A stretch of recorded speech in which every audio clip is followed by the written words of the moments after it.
rumit. Morgan, kenapa Anda bisa seyakin itu? Anda sendiri tahu bahwa Devan sangat mencintai Nasya selama ini. Kata-kata Morgan membuat sudut mata Momi Yola bergetar.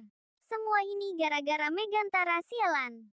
Andai dia tidak memberikan Nasya fasilitas sekolah yang sama dengan Devan, pasti mereka tidak akan bertemu sampai menjalin cinta yang rumit. Momi Yola, untuk saat ini hanya itu satu-satunya harapanku. Morgan, aku sudah menjodohkan Devan dengan banyak wanita, tapi tidak ada satupun yang cocok di mata Devan. Berhubung sekarang Devan sendiri yang mau menikahi Alika, jadi kami tidak punya cara lain selain mendukung hubungan mereka berdua. Morgan, baiklah jika itu mau Anda. Tapi, Momi Yola, tapi apa Morgan? Morgan, tapi jika suatu hari saya mendapati Devan menyakiti atau melukai perasaan Alika, saya tidak akan segan merebut apa yang sudah menjadi hak saya selama ini. Momi Yola mengangguk. Momi Yola, Devan tidak sejahat itu. Tapi jika itu terjadi, aku tidak akan melarangmu merebut Alika kembali. Morgan, terima kasih. Morgan menunduk. Ia menghubungi Nasya sang adik. Call Nasya. Nasya mengangkat panggilan Morgan dari balik sana. Nasya Mahila. Halo kakak. Ada apa? Morgan, tidak. Aku hanya penasaran dengan kabarmu. Bagaimana belajarmu di sana? Apakah semuanya baik-baik saja? Nasya Mahila. Baik kak. Oh ya. Bagaimana kabar Devan? Apa dia ada menanyakanku selama ini? Morgan tersenyum getir. Jangan bertanya tentang pria itu lagi Nasya. Ibu sudah bilang bahwa kau dan Devan tidak boleh bersama. Nasya Mahila. Kenapa kak? Kami saling mencintai. Bahkan aku belajar di luar negeri hanya agar aku pantas bersanding dengan Devan nanti. Aku ingin memiliki gelar yang nantinya akan membuatku tidak direndahkan oleh orang lain. Morgan terdengar mendesahkan napas berat. Ia ingin memberitahu Nasya bahwa Devan sudah menikah. Tapi entah kenapa ia tak tega melukai gadis itu semakin dalam. Morgan, lupakan Devan untuk selamanya Nasya. Nasya Mahila. Kak terdengar isakan Nasya di balik sana. Morgan lanjutkan studimu di sana. Jangan pernah memikirkan Devan atau berniat menghubungi pria itu sekalipun. Mengerti? Nasya tak menjawab dan langsung menutup panggilan tersebut.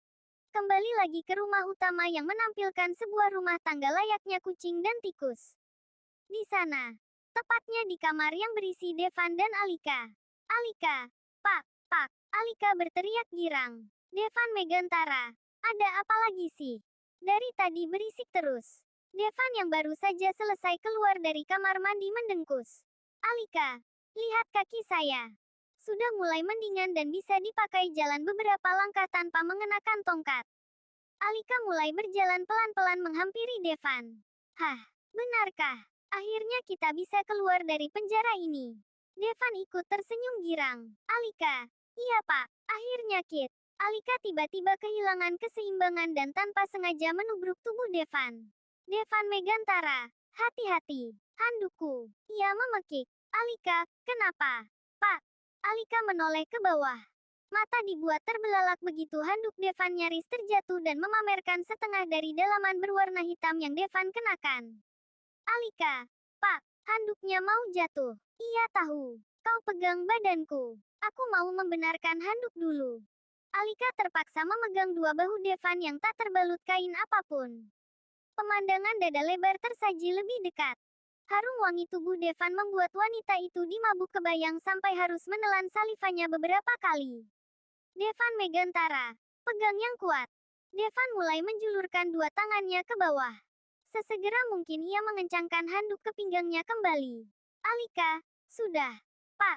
Devan Megantara, ya sudah. Pria itu menuntun Alika ke pembaringan.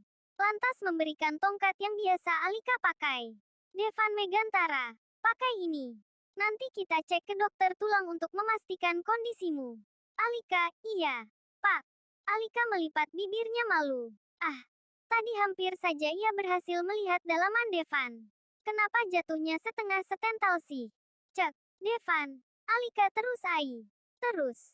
Sedikit lagi. Alika, susah. Devan Megantara sedikit lagi sampai Al. Cepat, Alika. Susah pak.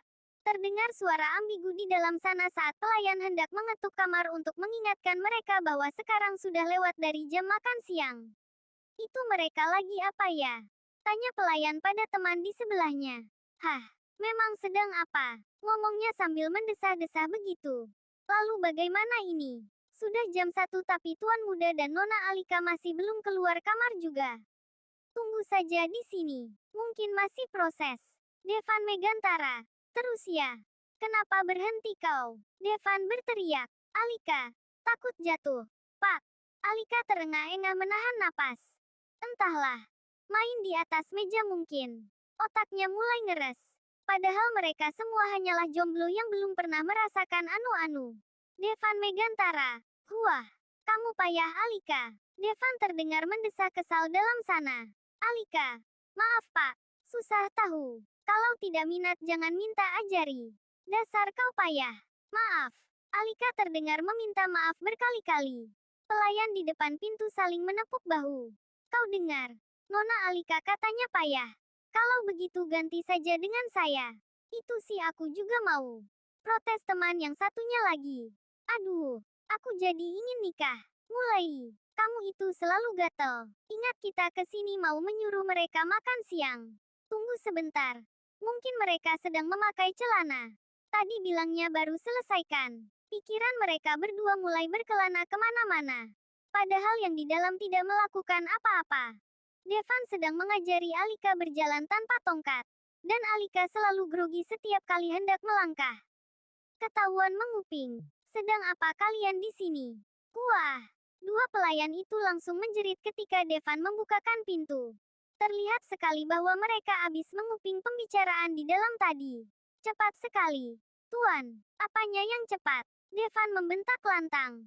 Pelayan itu langsung menepuk mulutnya yang tiba-tiba bicara sendiri tanpa bisa dikontrol. Maaf tuan. Buru-buru mereka menggelengkan kepalanya cepat. Devan Megantara, kalian menguping di kamarku ya? Devan menatap curiga ke arah mereka. Tidak tuan. Kita hanya ingin mengingatkan kalau sekarang sudah lewat dari jam makan siang. Makanan sudah siap di meja sedari tadi. Alasan saja kalian. Awas saja kalau kalian berani menguping di kamarku.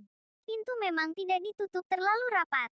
Jadi kemungkinan mereka dapat mendengar percakapan di dalam meski celahnya sedikit dan susah diintip. Tak lama kemudian Alika ikut keluar. Devan merangkul pundak Alika. Tidak ada apa-apa.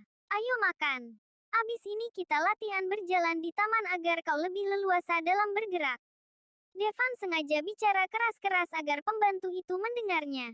Macam-macam. Kontan dua pelayan itu membulatkan dua matanya lebar-lebar. Ya Tuhan, kenapa mereka sampai salah paham dan berpikir hakiki? Apakah ini efek dari kejombloan yang? Alika, tapi kalau tidak bisa jangan dimarahin. Pak, iya. Devan melirik ke arah dua pelayan yang tengah menunduk malu tersebut. Devan Megantara, Momi kemana? Satu pelayan mendongak. Sedang keluar. Sedang ada urusan katanya. Tuan. Devan Megantara. Ya sudah. Ayo kita makan dulu. Al. Mereka berjalan beriringan menuju meja makan. Meskipun tidak ada Momi, Devan dan Alika tetap menjalankan peran sok romantis jika di depan umum.